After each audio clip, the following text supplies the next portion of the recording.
This goes out to the American Congress. I just want to say to you guys how ashamed I am of you all. I'm serious. This morning, our Secretary of State stood up before session and asked for a moment of silence for somebody that all Americans know, who is Charlie Kirk, who was yesterday assassinated on a college campus for talking about his First Amendment right.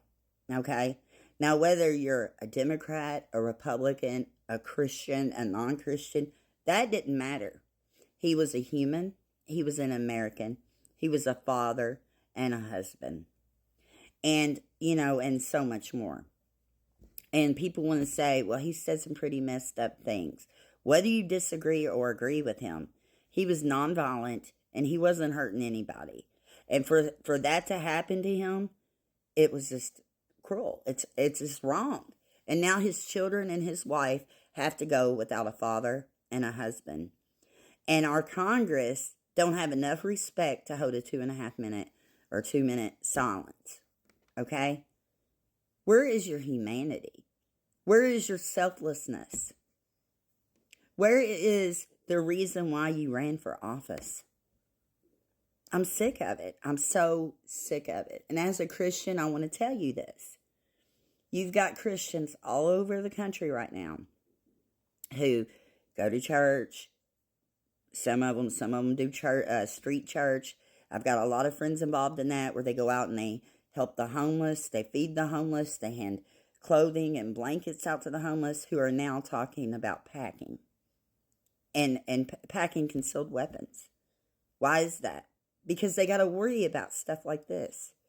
They got to worry about. And if you think that Charlie Kirk was assassinated only because of his political beliefs, you are so wrong. That man was assassinated because of his Christian beliefs. That's exactly what it was. And we all know it. And here's the thing. The Bible tells us that in the last days, many would be crucified in Jesus' namesake. But it does not tell us that we cannot walk boldly in our faith and strong in our faith. And if anything, the Bible also says, God tells us to fear not over 365 times. Why is that? Because he doesn't want us to fear not even one day. So if you're somebody out there who's doing this, going out in the public, helping others, you're a Christian, listen to me. Fear not, for God is with you.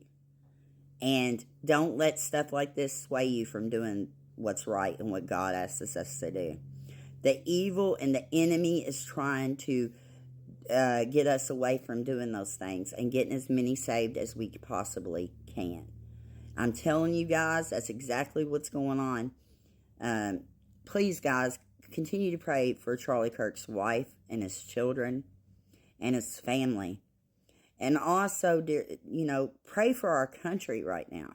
When we got people standing up like those women were, screaming, saying they weren't going to reflect for 2 minutes of somebody's life who was gunned down because their political beliefs and their religious values, their First Amendment right.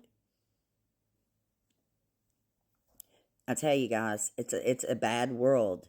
A bad world when we got to worry about being gunned down because of our First Amendment right. Till next time, guys, God bless. Keep praying. We need it.